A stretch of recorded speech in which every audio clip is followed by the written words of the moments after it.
আমরা প্রায়ই একজন মানুষকে তার চেহারা, পোশাক কিংবা বাহ্যিক সৌন্দর্য দিয়ে বিচার করি। সুন্দর মুখ দেখলে মুগ্ধ হই, আকর্ষণীয় ব্যক্তিত্ব দেখলে কাছে যেতে চাই।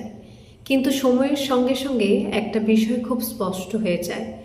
বাহ্যিক সৌন্দর্য মানুষকে কিছু সময়ের জন্য আকৃষ্ট করতে পারে, কিন্তু সুন্দর ব্যবহারে একজন মানুষকে দীর্ঘদিন হৃদয়ে বাঁচিয়ে রাখে।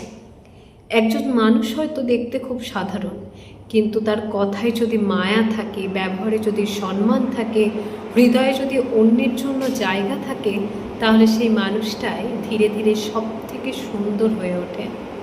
যে মানুষটি আপনার খারাপ সময়েও পাশে থাকে, আপনার কথা মন দিয়ে শোনে, আপনার দুর্বলতাকে নিয়ে হাসাহাসি না করে বরং আপনাকে সাহস দেয়, ছোট বড় সবার সঙ্গে সম্মান দিয়ে কথা বলে, তার সৌন্দর্য কোনো আয়নায় দেখা যায় না, তার সৌন্দর্য অনুভব করা যায়।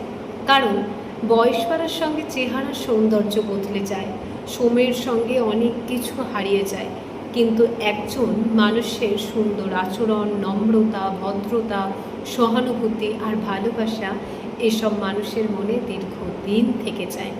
তাই জীবনে এমন মানুষকে মূল্য দিন যার পাশে থাকলে আপনার মন শান্ত হয়, আর নিজেও এমন একজন মানুষ হওয়ার চেষ্টা করুন যার সঙ্গে কথা বলার পর কেউ যেন মনে মনে বলে মানুষটা সত্যিই খুব সুন্দর।